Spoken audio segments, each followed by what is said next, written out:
좋으신 하나님의 은혜가 이 시간 우리 모두와 함께 하시기를 바랍니다. 우리가 함께 나누실 하나님 말씀은 이사야 11장의 말씀입니다.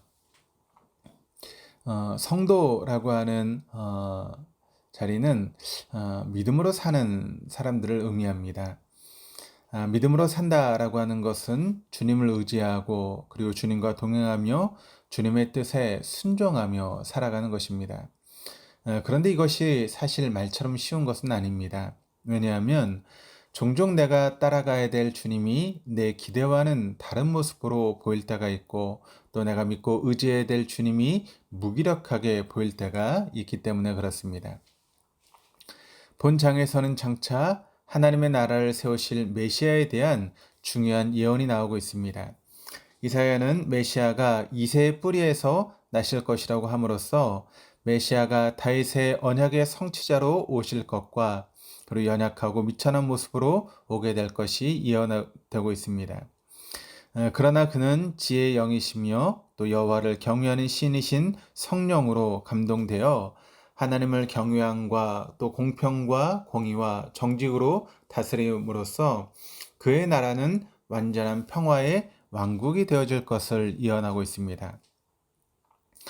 이러한 예언들은 궁극적으로 신약시대에 예수 그리스도의 오심과 그가 세우실 교회와 하나님의 나라에 의해서 성취될 것입니다. 그런데 왜 메시아의 이런 영광스러운 모습을 묘사하면서 구루터기의 싹으로 비유하고 있을까요? 구루터기에서 나온 싹은 큰 나무로 자라지 못합니다. 그저 땔감으로만 쓰일 뿐입니다.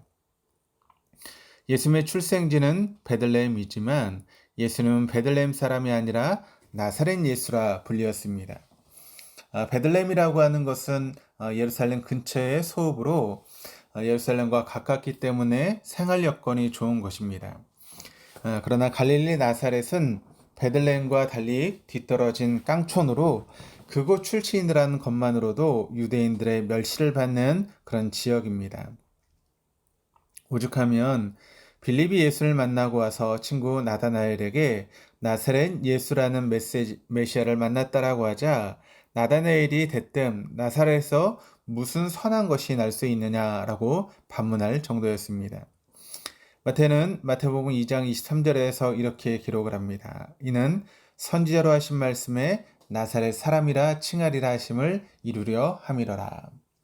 도대체 마태는 어떤 근거로 이렇게 기록을 하고 있는 것일까요? 나사렛이란 지명은 어떻게 된 것입니까? 선지자들이 나사렛에서 메시아가 태어났다라고 하는 말을 한 적이 없지만 한결같이 같이 한 말이 있습니다. 그것이 무엇인가 하면 초라한 지위와 보잘것없는 신분 때문에 거절당하는 메시아의 모습입니다. 특히 오늘 본문은 나사렛이란 지명과 가장 의미가 잘 맞아떨어집니다. 이사야의 예언은 이러합니다. 메시아가 이새의 줄기에서 나오는 한 싹처럼 온다는 것입니다. 이새는 다윗의 아버지입니다. 그 후손 중에 새로운 싹, 새로운 줄기가 나와서 죄인들을 구원하고 또 세상을 심판하고 하나님의 나라를 완성할 것입니다. 그 입의 막대기로 세상을 치며 입술의 기운으로 악인을 죽일 것입니다.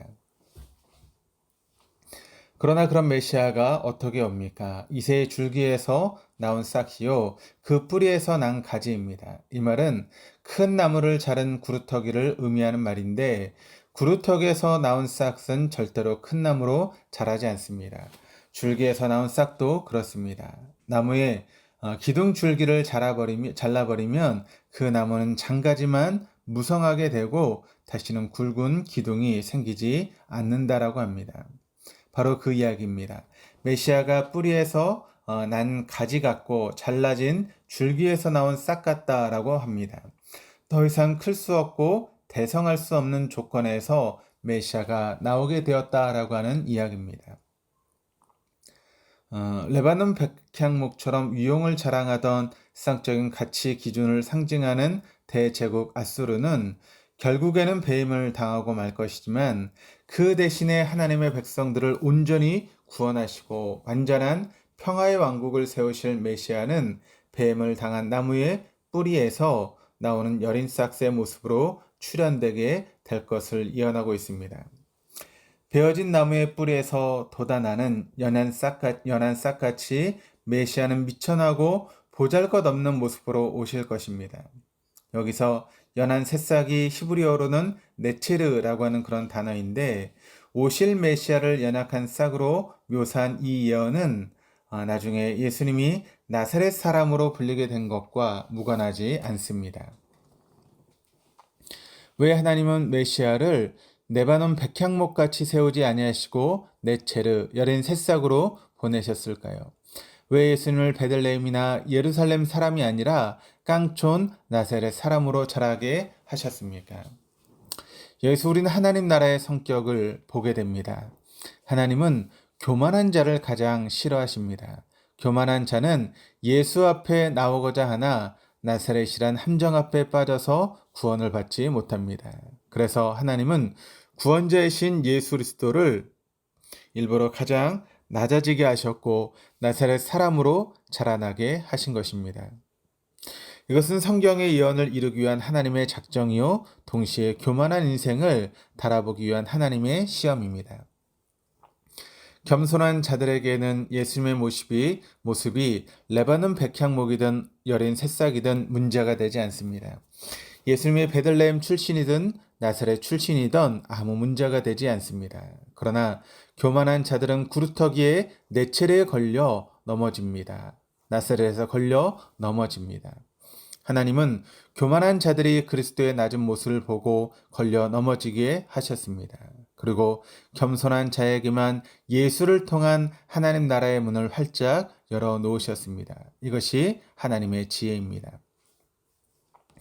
만왕의 왕이신 그리스도를 누가 자신의 구세주와 왕으로 믿을 수 있습니까? 교만한 자들이 아닙니다. 오직 한없이 낮은 마음과 겸손한 자들만이 예수님께 나와 그를 바로 보게 하셨습니다. 그리고 그들이 바로 하나님 나라의 평화를 누릴 자들입니다. 6절 이후에서 이사야는 메시아 왕국의 영광스러운 모습을 묘사하고 있습니다. 그곳에서는 야생의 맹수들이 약한 동물을 해치거나 사람을 위협하지 않습니다. 어린아이는 사자와 소를 함께 돌보며 독사도 그를 물지 않습니다. 하나님의 거룩한 산 모든 곳에서 이런 일이 일어날 것입니다. 이것은 하나님의 구원으로 말미암아 이 땅에 임하게 되는 완전한 평화에 대한 상징적인 묘사입니다. 누가 그 완전한 평화를 누립니까? 세상의 가치관이 아니라 하나님 나라의 가치 기준을 가지고 살아가는 자들이 누릴 평화입니다. 눈앞에 놓인 삶이 레바논 백향목 같은 영광스러운 모습이 아니라 구루터기에 돋아난 싹처럼 초라해 보일지라도 그 길이 메시아의 길이고 그 삶이 주님을 따라가는 삶이라면 그가 바로 완전한 평화를 누릴 자입니다. 때로는 우리 앞에 놓인 성도의 삶이 우리의 기대와 달리 거목의 삶이 아니라 구루터기의 싹처럼 희망이 없어 보일지도 모릅니다. 쌍은 레바논 백향목이냐 쓸모없는 구루터기의 싹이냐 하며 눈에 보이는 것이 중요합니다. 그러나 하나님의 나라는 눈에 보이는 대로 심판치 아니하시며 귀에 들리는 대로 판단치 아니하며 공의로 빈핍한 자를 심판하며 정직으로 쌍에 겸손한 자를 판단하는 나라입니다. 자신이 초라해서 나는 아무것도 할 수 없다라고 생각하는 분이 계십니까?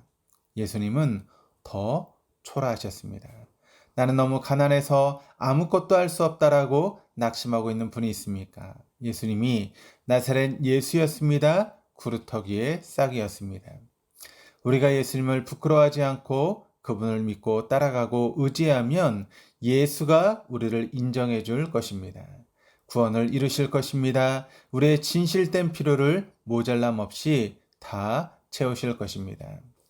오늘 우리의 마음이 이 예수를 다시 채우는 겸손으로 가득 찰 수 있기를 바랍니다.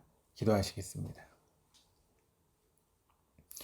우리의 마음을 나사렛 예수로 채우는 겸손으로 가득 차기를 바랍니다.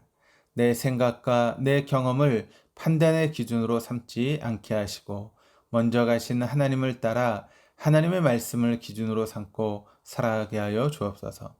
구루터기의 연한 싹처럼 세상의 외면을 받고 나사렛 예수처럼 무시와 조롱의 대상이 된다라고 할지라도 먼저 가신 하나님을 따라가기를 원합니다. 감사드리며 예수 그리스도 이름으로 기도드립니다. 아멘.